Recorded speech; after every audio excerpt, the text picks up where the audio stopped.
Edgar, welcome to Locked In, man, from Brooklyn, right? Yes, or the sir. Bronx? Brooklyn. Okay, Yep. Brooklyn. And small world, we were just talking, you knew Alpha Mel. Yes, sir. He was your bunkmate? He was on the cube next to mine. Okay. And he was on the show last year. Great dude. Really good story. That was at Rikers? That was in Green Correctional. Okay, gotcha. Yeah. And your story is kind of very interesting of how you got there. I remember when I think you emailed me and I was reading about that, and you kind of rolled the dice at trial, I think, or something like that. Yes, I did. Awesome. So, yeah, we'll get into it all in the story. all right. Did you grow up in New York? Born and raised. Where, in Brooklyn too? Yeah. So I live in the Bushwick part of Brooklyn, and on the border of Ridgewood. So I spend my time back and forth. Right now I'm in the Brooklyn side in Bushwick. What was that like growing up there? So growing up in Bushwick back in the 80s was kind of like when you see those movies like New Jack City with the abandoned buildings and stuff and like that, and you know, a lot of drugs and poverty and stuff like that. And not much to do back then. And now it's beautiful. It's gentrified and there's a lot to do. I had a friend that got stuck out here from Florida because Milton just hit and she wasn't able to fly back out. And she was like, wow, the neighborhood is different. It's amazing. Who did you grow up with? Did you have your mom and dad? Any siblings? So I was raised by my grandmother. My father, he was kind of a young father, had me when he was 16. My mom was 15. Something happened where my mom ended up leaving, never seen her again. And I got raised by my grandparents. And I have siblings, but we have different parents, like so from different mothers. Did you have any relationship with your dad growing up? Yes. So I lived in the same household, but my dad was kind of like a brother figure because he was so young. I feel like he didn't have that father type figure in him yet at the time, but we're still close now. And did you ever look at your grandparents as like a parent type figure or no? Yes. So if I speak on my mom, it's going to be related towards my grandmother. Okay. So like while we're doing the interview, if I speak on her, it's going to be directed towards her. Do you think that had a big effect on your childhood because they grew up different time periods? You know, maybe it was not the same parenting style as like your actual parents would have been? As far as leniency, yes. Because I feel like, you know how your grandparents is always going to be sweet on you, and she was a little older, so she probably couldn't really control me as much as my father or my younger parents would have been able to. So you got away with a lot more than you would have been able to. Definitely did. Yeah. So did you go to like public schools? Yes, I did. So I went to a school called PS 68, which is in the neighborhood. IS 77 for immediate school, and Franklin K. Lane for high school, but didn't finish, stopped there. Made it to 9th, and that's as far as I went. Oh, never finished high school at all? No. Did you get your diploma in so prison? When I came out, you know, while I was in there, I was striving to get my GED, but the wait list is ridiculous. So when I was coming up for the GED test, I ended up getting transferred from upstate back down to Queens, because when your time gets short, sometimes they send you back down to the city. So they sent me back to Queens House, and I missed my GED test date. So I ended up getting my GED. So a part of the story is I'm in Queensboro, and I'm looking out the window of Queensboro. Directly across the street from Queensboro is LaGuardia Community College. And I'm staring out the window, and there's a girl and a guy like on the terrace, and it starts to rain. And the water's pouring from the gutter, and she's standing under it. Like it was like a commercial, like a Pantene Pro, like a shampoo commercial. And she's just dancing and shaking her head. And I was just like, man, I wish I was there instead of here. And when I came out, I went, got my GED, and then attending that college. Oh, wow. Wait, so there was a wait list to get your GED? It was so long. So like when I first got upstate, I wasn't academically ready to take your GED. So they put you in pre-GED classes, and there's even a step under that, which I don't know because I fell in the pre-GED. Like I was almost there, but I just wasn't quite there.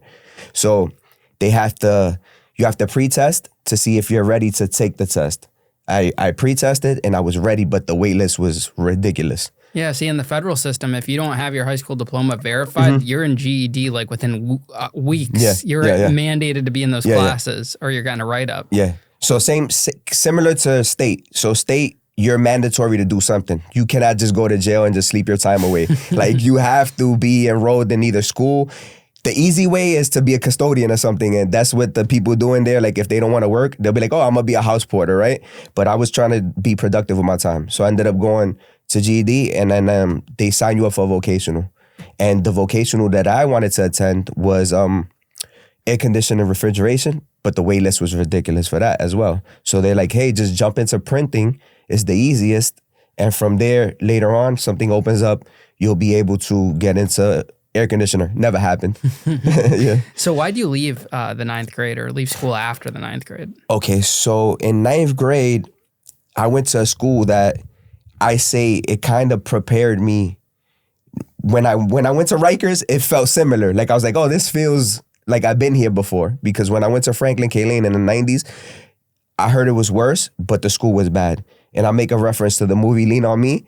It felt like the movie Lean On Me. You know, there was gang beef in there, and you know the hallways were graffitied up, dirty. You go through metal detectors at the time when not all schools had metal detectors or whatever. So it was kind of similar. You know, I couldn't really focus academically. Like my mind was always on what was going on outside.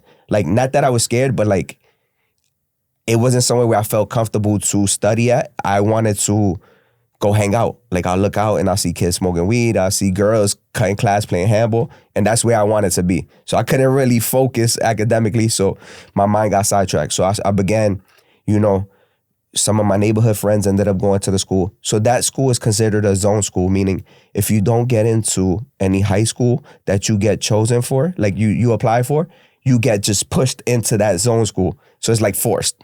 So a lot of the neighborhood kids started coming there, and we would link up, and instead of going to class, we would take the train to the city and go run around the city and do dumb stuff, go steal like little things and, you know, shop, run around and be kids, do graffiti. But I just couldn't focus, man. I couldn't pay attention in that environment. And you were able to just voluntarily leave? Like no one comes after you? No, we had to sneak out. Okay. So we'll sneak out a side door or whatever, and we'll get on the train, and then it started becoming a little more difficult. Like you would have to find. There were times that we'll sneak out and we'll go to the store and go get a sandwich, and we'll get caught by truancy, and truancy would just bring you right back to school or whatever, and then we'll just sneak out the next period or something like that. But they had a system in place. It was just the school was humongous, so and we knew our way around it to like kind of get away from them. They actually had like a truancy division. I've only heard about that in like movies, and your parents would threaten you in the suburbs growing up. So that school, they had like, you know, they had officers posted like around the school, and like, so you would have to take the train to the stop called Broadway Junction. So if you go to Broadway Junction, if I'm not mistaken, I'm not too sure. I believe they had like a little precinct there or something like that. But I know a couple times when I would take the L train back that way, there would be cops there, and they would stop me and ask me, hey, let me see your program card. What are you doing out at this time? And I would lie and say I'm in GED. But they'll be like, this doesn't match. And then they will snatch you up and take you back. So then I ended up making a fake program card so that I can get around that. Oh, wow. And what are your grandparents knowing at this time that you're skipping school? So my grandmother, she kind of knew, but I had an excuse for everything. And it was like, my lies were so believable that she'd just believe me. Like, I'd be like, oh, somebody burned the desk at school, so they sent us home. Or like, what else? I would tell her random things and whatever, and the school would call her, and then she'll be like, she'll plead with me, like, come on, do the right thing. And I'll be like, I will. And then like midway through the year, I would get like tired of lying, and I just wouldn't get up anymore. I'll just be like, you know what? Ma, I don't want to do this no more. Like, I'm tired. I'm not doing it. So she was like, I'm not going to bother you no more. Because it was like, you know, I was stressing her out. She didn't want to deal with it no more. But then September came around, and I gave it another crack. But like, it's funny. Me and my friends, we had this saying, like, we'll go to school in September, but just so we could get new school clothes. Because, you know, your parents take you shopping for new school clothes, and then we'll go for a couple months, and then we'll drop out again. So I took a crack at the 9th grade again, But then same thing, and that's it. After that, the school sat me and my mom down and was like, listen, look, you're starting to age out. Like, you have to go get your GED. And I was like, I don't want to do that. Because I kind of figured like at some point, maybe I would get it together and I want to attend school. And they were like, well, you can't do it here. So they kind of just like kicked me out the school. Do you think it was hard on them to raise you? I mean, they went and raised their kids and then, probably figured they were done raising kids and then they have now you. Yeah. And it's navigating a whole different era. I definitely was difficult in sense of peace of mind. But I was not to say that was like good, but I was a loving kid. I wasn't like bad towards them, but I was definitely a headache, like as far as like worrisome. Like they'd be worried about me, like, damn, what this kid is doing, like why does he come home at this time, or things of that nature. Are you struggling to find the perfect holiday gift? Meet Aura Frames, guys. If you are a last-minute shopper like me, you know how stressful it can be to find something thoughtful as the holidays get closer and the stores start looking empty, or you miss that Amazon Prime delivery deadline. But don't worry, I found the perfect solution. Aura Frames. Let me tell you about my experience. I ordered this for my mom and I'll be wrapping it up right after this. I got the wrapping paper in the studio office ready to go. But before I do, I wanted to show it to you and tell you why it's such an amazing gift. Aura Frames are the #1 rated digital picture frame by Wirecutter, The Strategist, and Wired, and for good reason. I've already loaded it with our favorite family photos, special memories from trips, holidays, and moments that mean the most. I can't wait to see her reaction when she opens it. My mom is very big on the sentimental gifts, and I'm sure she's going to love it. And the best part, even after I gift it, I can keep adding photos to the Aura app, and the rest of my family can join in too. It's incredibly easy to use, no complicated setups or tech headaches. Even grandma can swipe through her favorites with a simple touch. And right now, you can skip the last-minute panic and get an incredible deal. Visit auraframes.com and use promo code LOCKEDIN to get $35 off their best-selling Carver matte frame. That's AURA frames.com, promo code LOCKEDIN. This offer is exclusive to listeners, so don't wait. Grab yours now and make this holiday unforgettable.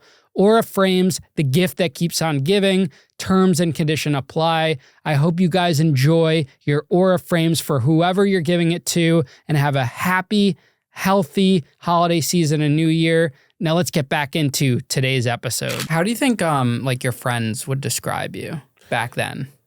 What were you like? Back then, I would say that I was crazy. But like not crazy as like a psycho killer, like, very mischievous. Like I do a bunch of like stupid little kid stuff that not necessarily like every kids do, but kids in that environment would do. Running around, doing graffiti, staying out late, smoking, drinking, and stuff like that. But I would say that's what they would say. Do you think you would have been better off in like a tech school or some type of alternative school that kind of maybe stimulated your mind a little bit better? That was the problem. I feel like the schools in that area don't do enough to stimulate your mind. Like I say if I wanted to play ball, I would have never knew the avenues of how to explore that, right? Like, so one of my mistakes of high school was instead of knowing what you want to do, like I know that now, like say in junior high school, you kind of got some sort of idea, like say you want to be a fireman, right? Like I did. You would go towards the school that has that type of education. I didn't know that. So I just was putting random schools, not knowing that if I go to health professions, right? Because I know there's females there, but I don't want to be a doctor. I'm just going there because there's females. I'm going to fail because my mind is not going to be stimulated by that type of education. Mm-hmm. So I didn't know that. I didn't know how to explore avenues. I didn't know how to, all right, if you want to be this, you have to go to the school for this. So there was nobody there to show me that. And the schools basically didn't tell you that either. They just gave you a book and told you to apply for high schools. Now, I know you were skipping school and doing graffiti and stuff, but were you getting arrested at all? Were you using drugs, anything like that? Okay, so I smoked weed, briefly. It wasn't a long period of time. Like I was smoking and weed brings me down. Like I feel like I just get in the shower and I just stay quiet. So I was like, you know what, this ain't for me. As far as other hard drugs, no. Drink occasionally, once in a while. I wasn't a good drinker. Like I sloppy drunk, get violent. So I really didn't drink much, but sidetracked. I got sidetracked. What was the question again? Just if you were getting into any trouble aside from skipping school. Okay, yeah. So leading up to this arrest, I was getting in trouble for little dumb stuff. Like I had got in trouble one time because I had stopped smoking, but you hanging out with the crowd that smokes. So me and my cousin and a friend, they're smoking. I'm sitting on the stoop with them and they're smoking. Police rolls up. They put us on the wall, they search us or whatever, and they're like, we're taking you in. And I'm like, I don't even smoke. Like, you didn't see me smoking. And they're like, no, we're taking you in because your cousin's too young. We can't take him. So they took me in and put me in the bookings with my other friend because they couldn't take him. So I ended up getting arrested for that. So that began like a little, how you say it? Like a little, I get jammed up. That became a little streak of me getting locked up for dumb stuff that I didn't do. So that was one. I feel like, in life there's like signs and you're not catching them. So that was one. The second time was I come on my house, I meet up with two other friends. There was a paddy wagon, we called them TNT. Tuesdays and Thursdays, they drive around the neighborhood and they lock people up and they look for, they raid and do stupid stuff. I come out, apparently three other guys made a sale on the block that fit the description of us. So we come walking, they made the sale, leave, and TNT rolls on us and locks us up for the sale. So with that one, I got arrested or whatever, and I just wanted to cop out, like, yo, I want to get this over with, I want to get out. They gave me an ACD for it. So meaning don't get in trouble in 6 months and this goes away or whatever. I didn't want to take it. I didn't want to fight it. It was minor. So I was like, I'll take the ACD and leave it alone. And that became like little arrests telling me like it was a warning that something big was going to happen. But that was it. Oh, and the neighborhood the neighborhood police didn't really appreciate us much because we was, a lot of mischief. We was known. So they would roll around and they would tell us, well, when I was younger, before I turned 18, they would tell me, I can't wait till you turn 18. I'm sending you upstate, And I would laugh like, yeah, F you, whatever. But they were serious. So you're kind of living just like a normal kid life, growing up in the city and doing what kids do. Yeah. As far as in my environment, because, I learned not to use that excuse because not all kids do it, But as far as where I came from, yes. I feel like to a certain extent, I mean, like I went to school, but we did a lot of the similar stuff, getting in trouble, in trouble for, small things. Yeah. Not as severe as like what some kids are getting in trouble for nowadays, or some of the stories we hear about like using guns or heavy drugs or selling it like at a young age. Yeah. But you weren't on that path, clearly. No. So when do you end up getting in trouble? How old are you?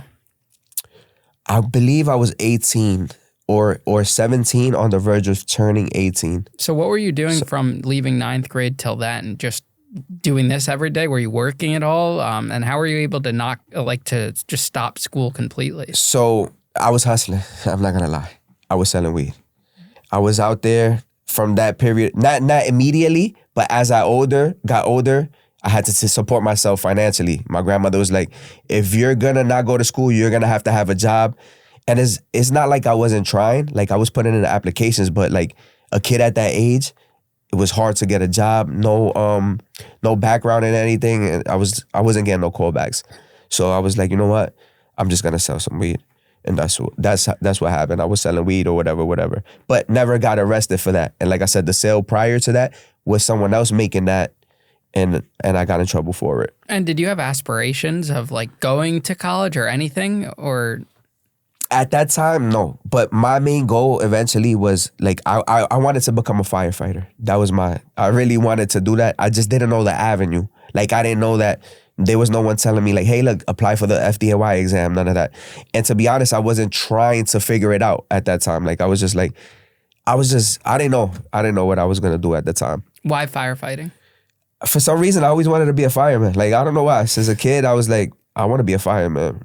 That was it. And when, they ask you what you want to be in school, I would always say that. But like I said, I just didn't have no one to... I don't know why. Like, maybe I was naive. I didn't ask my grandmother, like, how do you do that or whatever. Like, but, older Puerto Rican lady, she might not know. So I just didn't pay attention. I love that. All right, so now you're 17, 18. Walk us through that day where you end up getting arrested and going to prison. Okay, so it began like this. The day before the arrest, I was outside on the stoop with my uncle. We were hanging out, just talking or whatever. And a bunch of squad cars pull up to the corner of my block. So I get up to go see what happened. Like, what's the commotion about? Little did I know the commotion was for me. They jump out on me and they put me against the fence and they were like, stay right there. And I'm like, what do you mean? Like, what's going on? And they're like,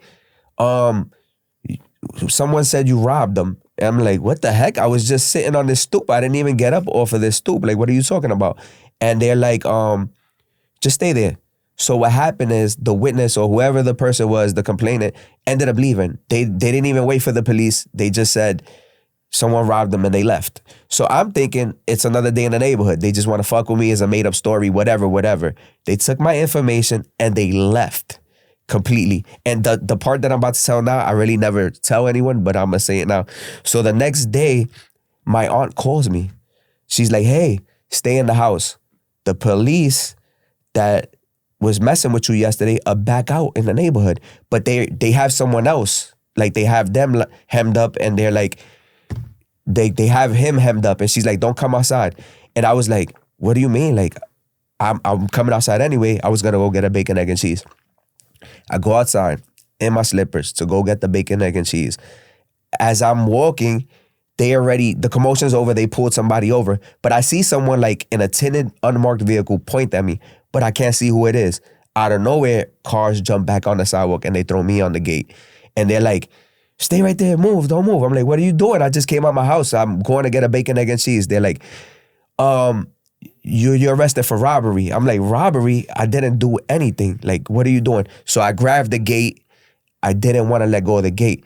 So they over here yanking me, trying to pull me off the fence, and I'm not letting it go. At this time, a scene forms, like a bunch of crowds come around. My mom is now screaming, like flipping out because she don't know what's going on. She's like, my son just left my house. Like, what are you doing? So she didn't want me to get beat up. So she's like, just go with them. And I'm like, no, I'm not going with them. Ma, I didn't do this. I swear I didn't do this. I'm not going.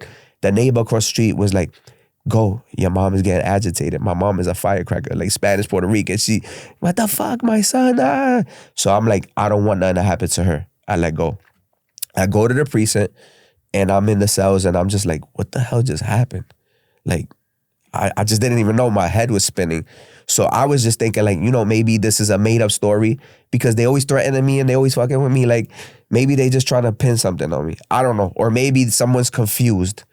So I get remanded because remember, now I have the ACD, which I completely forgot about it because I'm thinking, oh, that's a little slap on the wrist. But now it comes into play that it gets bigger because it's like you can't get in trouble for 6 months and now that opens up. So I didn't know. I get sent to the boat. There's a boat in the Bronx called Vernon Bain something. So they sent me to the boat and I hear my charges, 24-hour arraignment, indicted, whatever. And now I hear my list of charges, robbery in the first, robbery in the second, about 4 counts. I can't remember them all. So now I call my mom and I'm like, yo, ma, just leave me here because maybe it'll get dismissed. Maybe there's a mistake. Like, let's see what happens. And she's like, you sure? I'm like, yeah. So then I get indicted and then I'm like, this is real. Like, there's something's going on. Like, something is completely wrong. And now they put the co-defendant with me, the kid that they got earlier. But I really don't speak much on him because I can't say if he did it or not. I don't know. I know the kid from the neighborhood. We're friends, like, as far as like, hey, what's up? But we don't hang out. So his story is for him to tell. But what I did make sure is that we didn't have separate trials. So that way there was no, he could blame me for something. Get it? Because he don't know me. He could have no remorse. Like, yeah, it was him. Wait, why didn't he just say he didn't know you and that you weren't involved, whether he did it or not? Like because we got blindsided. Like, get it? Like, they just was looking for someone to grab. Well, I don't want to say that because there was someone who was saying that we both did it, but I don't know if it was coerced. So you're saying you didn't do it at all? Completely. I had no idea. 100% innocent. 100%. And did you ever associate with the people that you think did it? I don't know. Because you don't know who actually did it. I don't know who actually did it, and I feel like if they did know, they wouldn't tell me. And do you think that this guy that was co-charged with you did it or was involved with them in any way? So from my encounters with him, because like I said, I moved to keep the trial together. I'm like, I'm not gonna let him separate because he can say anything, right? Like, he don't know me, he don't got no ties to me. He could be like, yeah, it was him. And then all that weight would be on me. So we kept it together. But from our encounters together, 100% he said that he did not do it. Wow. So no connection at all. Well, neighborhood connection. We know each other. What's up? Hey. Yeah, but not like a direct. Not like my best friend or like sleep over my house type of thing. No. I'm saying like seen earlier that day, hanging out with them. Oh, nah. So the evidence was very slim. Slim. And now when you say the boat, is that like a jail that's on a boat? It's a prison. It's a barge, a prison barge. And this is separate from Rikers? Separate from Rikers. Okay. Yeah. So when they talk about like closing Rikers and stuff, is this like an alternative holding that they have out there? I believe that was a alternative for space. There was maybe overcrowding in Rikers, but I'm not sure. They might have closed the barge first. Okay. It might be closed. How did you get on the barge? Like, is it in the middle of the water or is it just parked on the side? Parked on the side. Okay. So on a dock. What happens is you go to Central Bookings for a couple of nights, and then they transport you to the barge. Okay. Mm-hmm. And that was because you couldn't get bail? Well, yes, they offered bail, but I didn't take the bail yet because I'm like, maybe it's a mistake. Why I'm going to pay? Maybe they'll be like, oh, we figured it out. Sorry, we're going to let you go. Now, the cops that arrested you, did you know them at all? Were they neighborhood cops that were, after you? Not the blue and whites, the detective, yeah. The detective. The lead detective on the case. Yeah. He always had a thing for us, for the kids on that block. Yeah. Was he a white guy? Yeah. Okay. Older or? He looked pretty young. He could have been like, early 30s. I don't know how you start off as a detective, but he looked pretty young. So why do you personally feel that you got arrested that day? So I personally feel it was a case of misidentification. And in my heart, I believe the person realized that, but I believe that she might have been told, hey, it's too late. Like, you're going to perjure yourself if like, I don't know, like, I felt like she was pushed. I don't know, because on the indictment, on the minutes is the transcripts of, everything that was spoken of in the court case. She said that two Puerto Rican kids on bikes robbed her.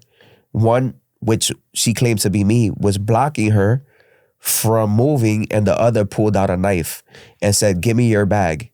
And her description of me was completely off. Like, she said that I was chubby at the time.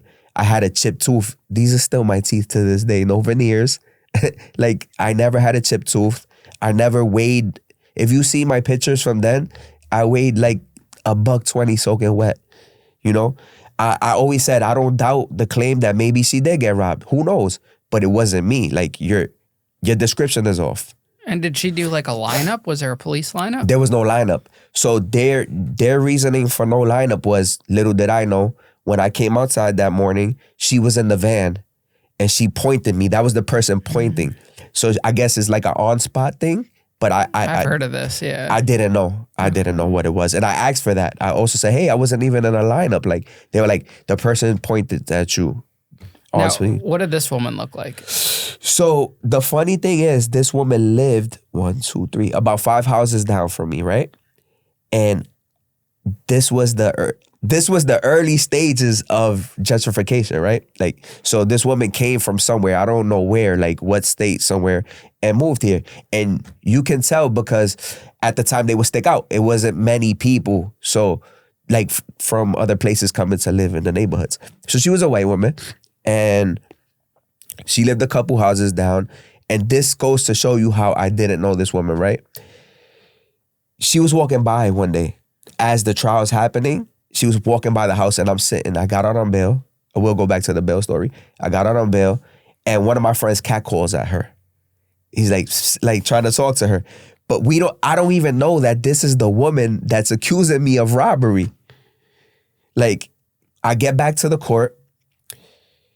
The judge is like, we're going to slap an order of protection on you. You're harassing this woman. I'm like, what woman? I don't even know what she looks like. At first, I thought it was a complete lie that there was no one that got robbed before I even got to see her on the stand. I thought this was made up all the way to the end. I was like, I've never even seen this woman. I don't even know what she looks like. Wow. Did you ever get a chance to talk to her afterwards, like to this day? So when I got brought to court, while I was waiting for the indictment, I got slapped with a new charge. I got slapped with menacing because my parents, my grandmother and them knew who she was. So they went to her and was trying to speak to her. But my grandmother's loud. She can be intimidating, you know? Little short lady, she's loud. So I guess she got frustrated. Like my son didn't fucking do it. Like, and I'm sitting there in the holding and they hit me with a medicine charge. So I'm like, what the heck is going on out there? I didn't even speak to anybody. Call my mom. She's like, I spoke to the lady. I said, Ma, they just hit me with another charge. And an order of protection. Like, you're crazy. Like, leave her alone. Like, leave that person alone. How does the legal process play out? Are you offered a deal? What happens next? And how long does that take? All right, so now I'm sitting on the boat. I see my lawyer and he's like, what's going on? I said, listen, I didn't do this at all. Like, he's like, we can give you 5 years probation. Like, I can try to get you 5 years probation. And I'm like, I don't want anything. I didn't do it. Like, I don't want nothing, you know? Kind of being naive that these things do happen. That the injustices do happen, you know? I only see them on TV. I never met nobody that was arrested for something that they didn't do. And when you go to state prison and you ask anyone what they're in there for and you tell them you're innocent, they say, me too, right? Like, everybody in there is innocent. So I was like, yo, this is real. Like, they're really trying to set me up, like, or whatever the case is. So the lawyer the lawyer tried to get me the 5 years. I said, I don't want it. So we go to trial immediately. So he's like, we're going to take it to the grand jury and we'll see where it goes from there. So they bring me down to go to court, right? I'm new to this. Like I said, like little minor stuff, central bookings, but I don't know legal terminology. So I'm one of the last people to go see the judge. My lawyer comes in and he goes, do you want a waiver to go to the grand jury?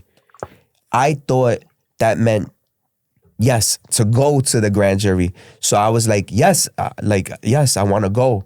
But it means that when you waiver, you don't have to appear. So I'm sitting there waiting to go to court and they shackle me back up. I'm like, wait, I didn't go to court. And they're like, you wavered. That means that you don't want to go to court. So again, a play on words. Not saying that he did it intentionally, but to me, I was still young. Like mentally, I wasn't grown.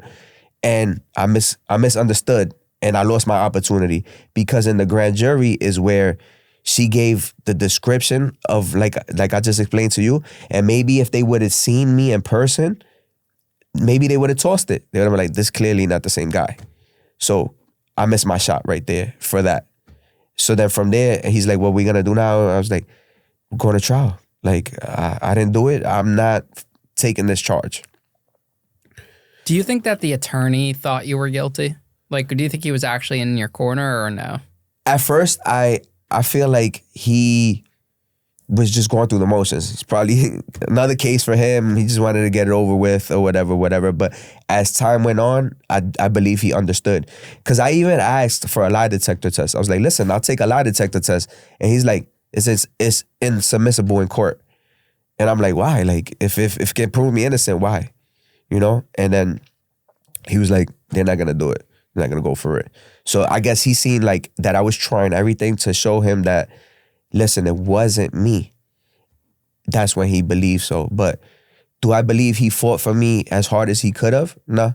The trial dragged for a while, but I don't think he fought for me as hard as he could. Because even so, like, when him and the DA would have little sidebars, I would hear from the side and he'll be like, if you don't bring this up, I won't bring this up.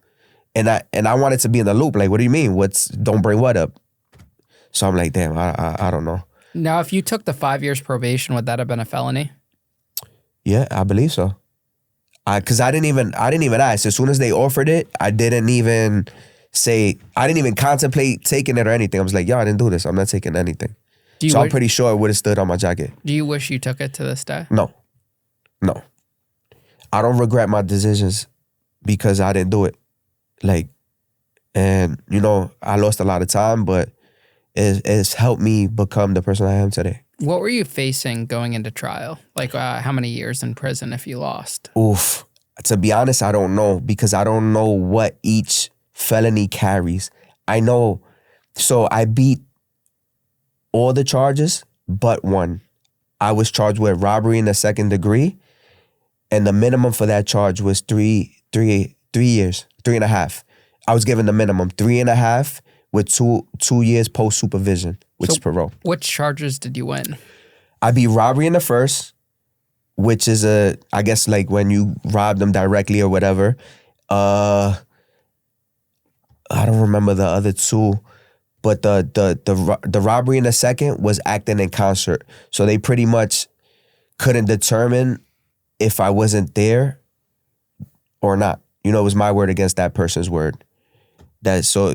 My lawyer told me it's easier to be a murder or something like that versus a robbery because he said, she said. And a lot of times people are already going in with the concept that you're guilty. Now, did you testify at your own trial? Yes. And what was that experience like for you? It was nerve-wracking, but I believe that since I didn't have nothing to lie, it was easier for me. You know, I was just telling the truth, and it was easy. I believe the jury believed me, but they just couldn't really tell. And I believe the judge believed me also, because his closing remarks, the way he said, because you were found guilty by the jury, I have to impose a sentence. But going back to the school thing, he said, you know, if you was in school and you was doing what you were supposed to do, this probably would have never happened to you. And you know, they hit you with if there's anything I can do for your early release, I'll put it in the paperwork. But once I had a 3-year flat and I had to do my 3 years. Do you feel like you got convicted because it was a crime that was one against a victim or a woman victim, and two, because there was no alternative suspect? You know, the jury sympathized with her. I'm assuming she testified. She did. And there was no alternative to point the finger on.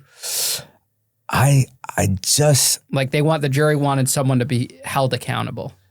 No, I just believe that, you know, from her testimony, I believe her experience was real. I believe whatever she said on that stand was real. I just believe she had the wrong guy. Like I said, I can't speak for the other dude, but I believe me personally, she confused me with someone else. Like, she sounded like she went through that experience. And I believe the jury wasn't sure if we were guilty or not, but we were there. So someone was going to pay for it, but wasn't sure. Describe that feeling of getting the verdict read and, you know, what's going on in your mind before, the moments during, and then the moments after. All right. So I was out on bail at the time. So I got to live a little bit of life before coming in for the verdict. I was fighting my trial outside. So that day I get called up, I come in or whatever, and they're about to read the verdict. And I'm just staring above the judge's head. In God we trust. And I'm like, God, you know that I didn't do this. I'm like, please, like, you know I didn't do this. So they begin to read the verdict. Robbery in the first, not guilty. So right there, I shoot up on a high, like if I beat the whole thing. And then robbery in the second, guilty. Right back down, hit the floor, like, because I didn't know what the minimum charge that was going to be for that.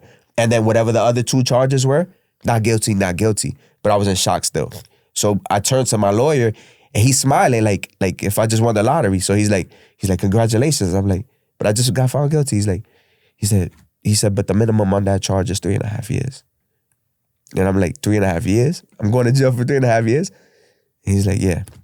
So I talked to you outside. So we stand there and I waited and they imposed the sentence or whatever. But they also gave me more time out. So my lawyer said, hey, listen, look, he has a grandfather that's sick. You know, can he spend Father's Day with him? This happened in February, I believe. And they made me return June 17th, which is the day after my birthday. So you were sentenced right then and there after the trial? They not sentenced, but they gave me like, you know, they were like, oh, you were found guilty, whatever. This carries a minimum of boo, boo, boo, boo, boo. Now, in most state cases, you're technically, you know, remanded right then and there to the system. Yeah, I wasn't remanded. Okay. Yeah, they gave me a sentencing date. They told me to come back in June 17th for sentencing. The DA strongly was against it. They were like, he's a flight risk, blah, blah, blah, blah. And the lawyer was like, he's not a flight risk. He's just, his father's sick. He wants to spend time with him. He's not going nowhere. And I was like, I'm not going nowhere, man. And then when you got sentenced, you were handcuffed right then and there and brought. So for sentencing, I came in. The judge was like, that's when he gave me that little spiel about the school and stuff like that. And he said, I'm gonna impose the minimum of 3.5 years to 2 post-release supervision. And I was cuffed. Yep. And then I went to the boat again. Wow. Yeah. So why the boat? Is that where you were going to serve your sentence, or was that like a transit center? Or? Yeah, basically. So the boat is somewhere where you stay for a little while, and then from the boat you go to Rikers, and then from the Rikers you go to Ulster County, which is another intake, and then you go to upstate, whatever jail they're going to send you to. How long were you in transit for before you got to upstate? So I was in the boat for about a month before they sent me to Rikers. Rikers, I was about, I want to say 3 months in a sentence house where, like, you know, it's a house where you're at before you go upstate. Now, in your whole prison experience, how are people treating you that you had a crime against a woman? So I feel like not necessarily they didn't care if it was a crime against a woman. It was like I said, hey, what are you in here for? Hey, I got it. I'm locked up for something I didn't do. Well, me too. Him too. Everyone, all of us. And then when I would sit down and I was adamant about, hey, I'm dead serious, they would just be like, yo, that's messed up, man. Like, it's crazy that you're in here for something you didn't do. And I'm like, I'm dead serious. I mean, you're in a tough position because you literally have no proof. No proof, and just my word. Everyone says that. Yeah. You know? Yeah. But it wasn't, you know, the crime, it wasn't like, you know, she was assaulted or anything. Whatever the people did to her, they basically told her, give me your bag, like in the movies, and she gave her bag and they left. You know, like, I guess if it would have been more severe, maybe I would have had some problems for the crime, but I didn't run into problems about the crime, more so. What year did this happen, this incident, the arrest? The arrest happened in 2002. I got sentenced in 2003. So do you think that if it happened like today, you wouldn't have been convicted because there's cameras, there's cell phones, there's, you know... I would have definitely had a better shot. I just want to put it in perspective for the audience, you know, Yeah. because I think it's harder now than ever to get wrongfully convicted of something like this. Like, Yeah. this is basically like a mugging, you know? I definitely would have had a better shot because, you know, cameras everywhere, cell phone towers. But, you know, at the time I had a cell phone as well. And I told them about the cell phone. But they're like, hey, someone else could have been on that phone call. Like, you know, I'm like, so like all my ideas were getting shot down by my attorney, but I felt like he knew best. He's my attorney. And there was no one else that could have pinpointed you anywhere? No witnesses, nothing? Yes. So my mom, I was home that night. So at the time I had a girlfriend and me and her would bicker, we would fight or whatever. So I was kind of going through, like, you know, a funk. And I ended up going home early that night and going to bed. I did make a phone call or received a call early, but it wasn't for long. It was probably like a brief minute. And it probably wouldn't have been able to be used, but my mom knew I was home. The problem with my mom was that she's a hothead. The DA would have tripped her up. So my lawyer was like, hey, listen, I don't recommend your mom taking a stand. Your mom, she's not gonna be able to. So I had to fend for myself. Now, what about appeals? There was no way to appeal everything because you did go to trial. Yep, I did that. I did the appeals. So the appeals made it to the highest court, and from what I understand, again, like, I don't know the legal processes. Like, it has to be unanimous or something like that on the judges to vote guilty or not guilty. And I believe one judge voted against me versus in favor. So was the main evidence her word against yours? Yes. That was the biggest evidence? Yes. She must have been a very compelling witness though too. Yes. Like I said, I believed her. You get what I'm saying? I don't feel she was lying. I feel like when she heard my testimony, she might have realized, hey, maybe I got the wrong guy. But maybe the detective twisted her arm a little bit. Hey, if you go back on your statement, you're going to perjure yourself. Because I just feel he didn't like us. He didn't like me. He didn't like the neighborhood kids. Now, if someone like an audience member did a deep dive into these court cases, is there things that they'll find that will give a different perspective? And like to... versus like to back up your claims or vice versa, you know? Is there like a gray area where it's like, oh, maybe he did do it? I don't think so.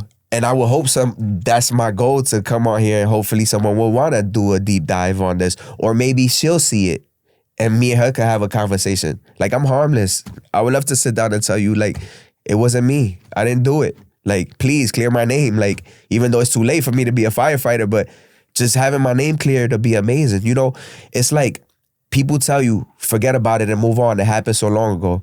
You tell people that were molested to forget about it and move on. Like, I have a son now. I fear that he gets mistakenly accused of something he don't do and he goes to jail. I still have nightmares. I wake up that I'm in jail. And my reoccurring nightmare is that I'm in jail and I get the news that my mother's sick and she's gonna die while I'm in jail. Like, you know, it's trauma. I can't just get up and forget about this. How did it make you feel to sit in prison when you knew in your heart you didn't do it? Like, so what's that feeling I like? get that question all the time, right? You know, even while I was in there, the other inmates, yo, bro, how are you doing this? And, you know, you're familiar with the bubble, right? That's the desk where the correction officer sits. Every time that phone rang, I thought it was them calling to say, hey, you got the wrong guy. Come get this guy and get him out of here. That phone will ring, you'll see me be like, why is that phone ringing? You know? And by the time I realized I wasn't getting out of there, I had a year left. So, like I said, I went to the boat, I went to Rikers, I went to Ulster. From Ulster, I went to Green Correctional Facility where I met my man Alpha Mel. And as I was there, my classification dropped from violent to non-violent because robbery is a violent felony, right? And I went to Mount McGregor. And from McGregor, I realized I had the year left that I'm doing this time. But what I said is, like, I got 365. I'm coming home. How much you got? How much you have to serve on a 3-year? All of it. You have to do all of it. Well, I got sentenced to 3.5, right? I didn't do the half because of good time. So I did my 3 because I had a 3-year flat bid. So, you know, on flat bids, you're not eligible for early release. You can apply for work release and all of that, but it's very rare that you get it. So, you know, we got this thing called jailhouse lawyers, where that's the old timer or someone who thinks they know what they're doing, right? So they like, listen, hey, tell them you use drugs. Maybe you'll get a program and you'll get out early. So when in intake, they're like, hey, do you use any drugs? I'm like, yeah, all of them. Like, because I'm like, I want to go to a drug program. What that did was messed me up more and delayed me more. Now I'm in a program called ASAT. I don't know if you're familiar with ASAT. It's a drug program in the prison. And I'm sitting here with people telling their testimony about using drugs, and I'm frustrated because it's like militant style in there. Like, you have to live out your bag and you have to fold the sheets and you have to do a bunch of stuff. And I'm like, I don't even belong here. Again, another avenue that I went, which was the wrong path. And then coming home, because that's on record, I have to do it when I get out now again for post-release supervision. So now I'm sitting there and they're like, hey, so what are you here for? I'm like, for being dumb. Like, for just following jailhouse lawyers and giving me advice. There was no coming home early. I was going to do those 3 years. Now, speaking of jailhouse lawyers, there was no one in there that, because there are cases where, like, one will find your case, look at it, and find something that's able to flip it. Yep. So I actually found this all-timer, but it was too late. Like, I was on my way home, and he started actually helping me with the case. He ended up, what did he do for me? He was the one who set up the appeal for me. Like, he was like, I'm going to do this, I'm going to do this, I'm going to do that. I'm going to get them to do this pro bono and whatever. And he was the one who got mine all the way to the Supreme Court. But I lost them in transit. Wow. I lost him in transit. But he started helping me. And then I got the answer to the appeal while I was home. Not the first appeal, the last appeal. So there's a couple processes you can go through. And the last appeal, I got it while I was home. And I looked at it and I was like, I'm already home. But, you know, in my heart, I always wanted to go back and try to refight it or whatever. But resources, financially, I just can't do it. What were your grandparents saying while you were in prison? Did they stay on your side the whole time? Yes. They knew from day one I wasn't there. Like, she knew I was home that night. I was adamant about that I didn't do it. I was like, Ma, I'm many things, but a robber, a thief is not me. You know, like I won't do that. I won't take someone's property physically from them. I'll probably go steal a candy bar or something as a kid, but I'm not gonna come harm someone. You know, it's not my character. Anyone could tell you. And at the time, like, not to say that I'm proud of it, I made decent amount of money selling weed as a kid, you know, for the things that I like, my little sneakers and, you know, clothing and stuff like that. I didn't need to do that. You know, at the stand, I just wanted to go ape shit and be like, I fucking sell weed. I don't need your shit. But I didn't. I just kept myself reserved, you know? Was there anything bad that happened to you in prison? So I watch a lot of podcasts about prison stories, and I'm like, damn, thank God that didn't happen to me, you know? Like, I had enough fights as I would say everybody else would, you know, for stupid things like the telephone and, you know, learning the culture of the prison. Like, you know, like, you're not supposed to do certain things. But as far as me getting into trouble, I kept my nose clean. You know, I stayed out of trouble. I did my time. I'm a little bit of like a class clown. So, you know, I get along with everyone. Like, I just don't stay with a set group of people. Like, I didn't go like, hey, there's the Puerto Ricans. Let me go chill with just the Puerto Ricans, you know? Like, I moved around. And I made a ton of friends in there, you know, and my time wasn't rough as far as I see like on these podcasts, you know, like people get into these crazy things. But again, like, you know, I tell people, you know, jail is boring. Like, it's like, you know, you go there and you get into these things because you're either gangbanging, you're gambling, or you're getting deep into some other stuff, like, you know, but you go do your time. I don't know how the feds work, but as far as my journey, that's how it worked for me, you know. Where do you think the criminal justice system failed you? At what part? Was it the trial? Was it the court level? Or does it start at the initial, you know, arresting officers or the detective? Where do you think the flaw was? I feel like the flaw is just so like cut and dry. Like, there's no other avenues. Like, if maybe the officer, I don't know, like, he didn't want to hear me out at all. Like, once he slapped them cuffs, like, then there was another neighborhood detective, right? Her name was Ms. Williams. She knew us growing up. Like, we were the little mischievous kids, but, you know, she'll pull up on us and be like, what you guys getting into today? Like, you know, someone who we thought was cool. So right before me going in to go turn myself in, she pulls up and she sees us, because every time she'll see us, she'll stop and have a conversation. So I'm like, Ms. Williams, what's up with your boy? His name was Sagaris, Detective Sagaris. Maybe he see this. Yo, it wasn't me. I didn't do it. But I go, Ms. Williams, what's up with your boy Sagaris? She's like, that's not my boy. I'm like, yo, he stuck me with a robbery that I didn't do. And she turns around and tells me, well, listen, look, if you give me some information of some stuff that's going on in the neighborhood, maybe I can speak to your judge. I said, you know what? Forget it, man. F you. Like, I thought me and you was like you cared for us because we were neighborhood kids. I said, just F you. And I just turned around and kept playing basketball. Like, thinking that she was a cool person, but she wanted some type of evidence or something, or somebody to say something about something else. The time you lost, what does it mean to you? How impactful is it? That time that you spent in prison. Tremendous, man. I lost an aunt while I was in there.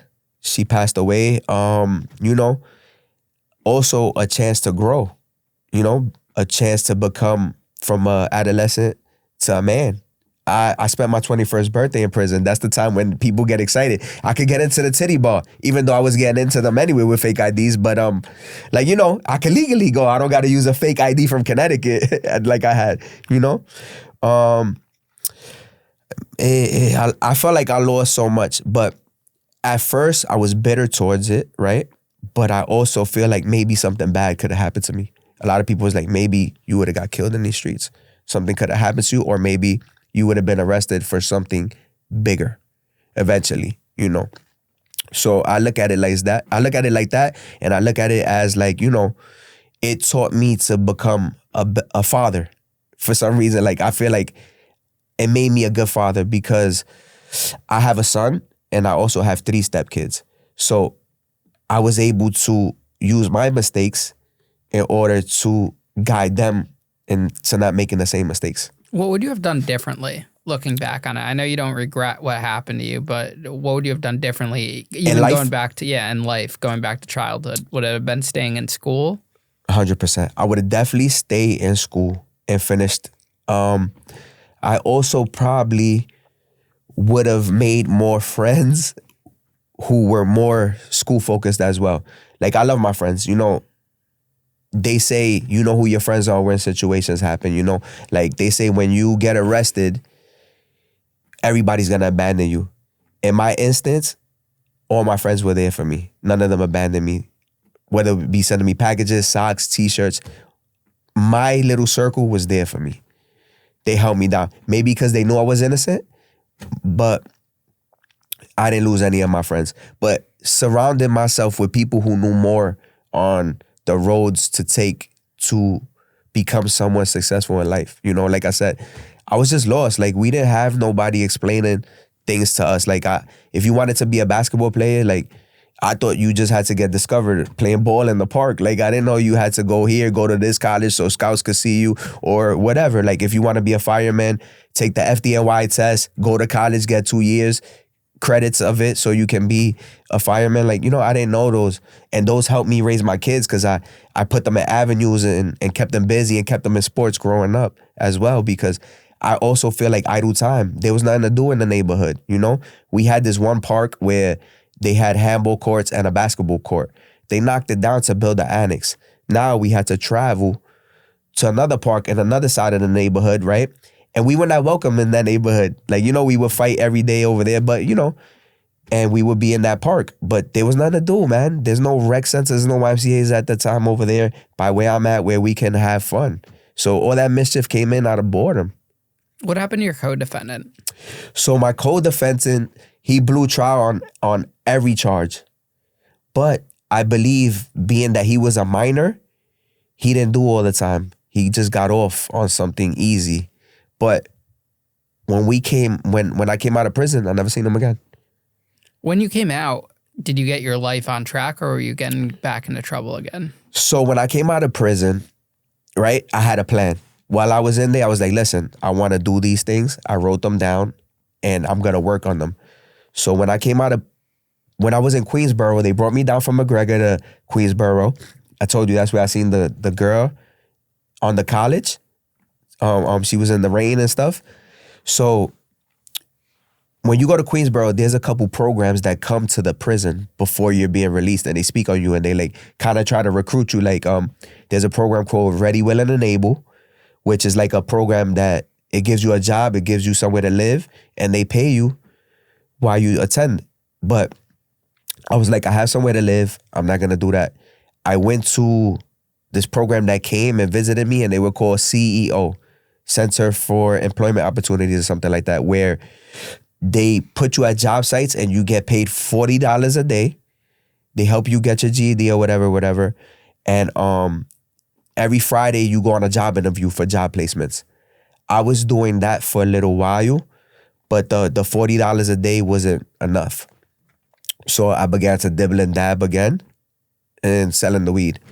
And what happened was I was on parole. And my parole officer, I managed to escape staying out of trouble because besides selling the weed, I was, you know, laying low. My parole officer was like, hey, listen, look, I'm not letting you go because you don't have no pay stubs. And in order for me to let you go, you have to have employment. So my cousin was working at this place and he was like, hey, I could get you a job here. So I ended up getting a job there as a temporary person. It was a seasonal job. And as I'm working at this job, I'm busting my butt because I say work ethic is your work ethic. However you work is how you work. If you're lazy, you're lazy. So the last store that I'm setting up, building out, the guy asked me, he goes, hey, he tells my boss, do you mind if I keep this guy? And my boss was like, no, because I'm going to make him a general manager at a location I have in Brooklyn.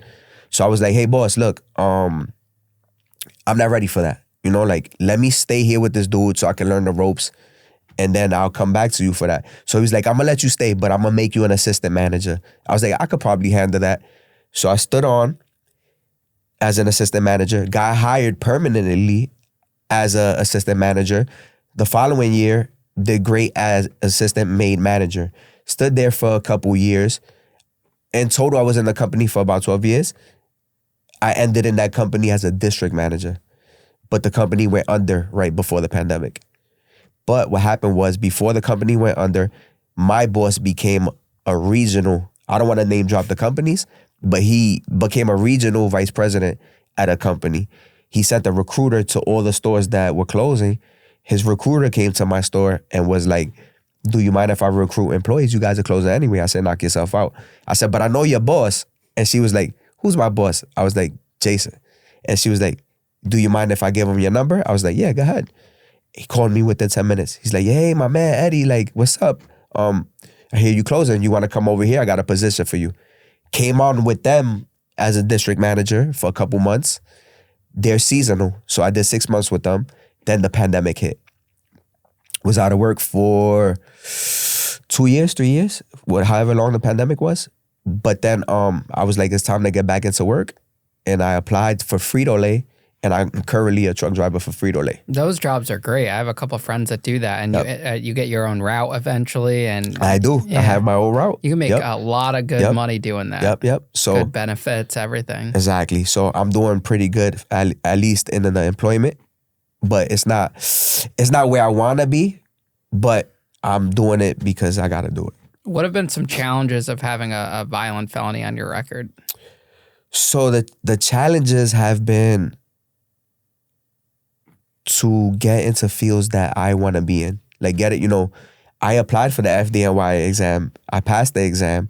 But I went to the medical, I believe it was, and I didn't pass the medical. And the psych test and everything like that, whatever. I believe it was because of that. I'm not sure. But I didn't qualify after that. Can you be a felon in the FDNY? No. Oh, so wouldn't they just disqualify you off the bat? Like, why'd they even have you take the test? That's what I was saying. I didn't know. I took the test, just didn't make it past that. Can you join like a volunteer fire department?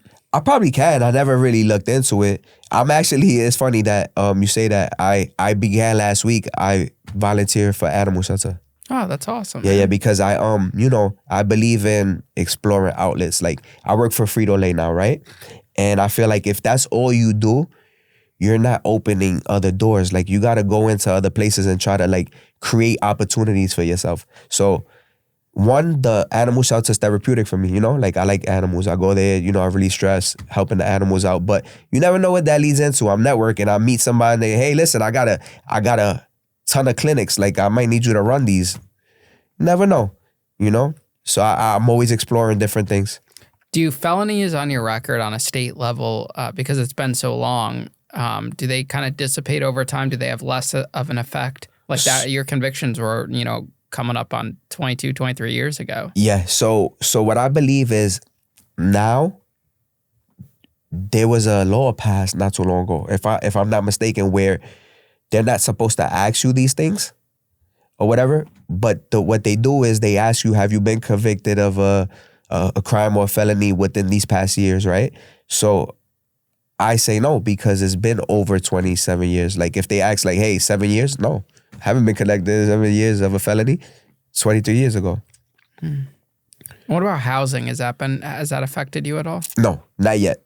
Because I have an apartment, so I haven't had to go through that struggle yet of applying somewhere where, maybe a private building where they might look at that. I wouldn't know. Has New York changed their laws about putting felony on your record? As far as what? Jobs? Jobs, anything, or housing, if you were looking at that. Housing, I wouldn't know. Okay. Jobs, like I said, the last time I applied for a job, it asked, have you been convicted of a felony or crime? It gives you a certain date, like, a time frame, certain 7 years, 4, and the answer is no, because if you've been convicted 23 years ago, you haven't been convicted in the past 7 years. Yeah, the 7 years part. Yeah. That comes up a lot on like even I was applying for the TSA pre-check thing, and it says like before 7 years, you can't apply. Yeah. So I'm assuming what they do is, the trick is they still deny you based on your felony, but they don't say it's based on your felony. Yeah, that's what they do to a lot. Exactly. Because remember, I was a district manager. So I know how the application system works when it comes to jobs. Yeah. So is Frito-Lay felon friendly? Yes. Okay. That's awesome. That's good to know for people that are listening. Yep. And you don't need your CDL. So what are the lessons and takeaways, you want people to understand from your story? I want you to understand that injustice is real, man. This could happen to any one of us. Your son, your daughter, your father. I didn't really take it serious because I was young at that age. But listen, there was a man that was just executed. I don't know his story. I don't know if he's innocent or not. But if he is, this happens way too often. There has to be more done to be able to prove someone's innocence. That's basically it, man. I feel for my kids. I got 3 sons. I worry about them, and I'm happy that, they have jobs. They can prove, listen, I was at work. I didn't have that, I didn't have an alibi. I was at home. It was my word against that person's word. Are you making sure that they didn't make the same mistakes you made early on, going Definitely. to school? Definitely. I was definitely a hands-on parent. Not meaning I beat my kids, but I was focused. I went to parent-teacher nights. I did it all. All that wasn't done for me. I made sure I asked them, listen, what do you want to be? And they would tell me, and I'm like, okay, this is the school you're going to. Dad, I don't want to go there. My friends is going here. So your friend wants to be a nurse and you want to be a nurse? No, exactly. You're not going to thrive. You're going to be bored. When you started to date and whatnot after your conviction, did women believe you that you were wrongfully convicted? So, the funny part of it was that I was with someone. Remember I told you I was in a rocky relationship during that time. When I came home, that was over with, right? So the woman I'm with now is the woman I met when I came home. Mm-hmm. And she genuinely believed me off the back. It was I explained to her, and she believed it. Do you guys have been together for 20 years now? Yeah. Wow, that's incredible. Yep. Good for you guys. Yep. And you guys look good for your age too. Thank you, man. I appreciate that. What, you're early 40s now? 41. I just made 41. Yeah, I would have pegged you at 30, man. Thank you, man. I appreciate that. That's appreciate awesome, man. Well, Edgar, thank you so much, man, for coming out to Connecticut today to spend your Sunday. And, keep doing you, man. And hopefully this episode inspires some people and, gets your story told in your words for the first time. Thank you, man. I appreciate that. I hope that this maybe gets to the person that this happened to, or even the person that accused me of this, man, please, let's have a conversation. It wasn't me. Just clear my name at this point for some peace of mind, at least. And maybe it helps prevent the future. Yeah. Next thing from happening, because we do have law enforcement that listens to the show. Oh, awesome. That's great, man. Well, thank you again. Safe Thanks, travels man. back.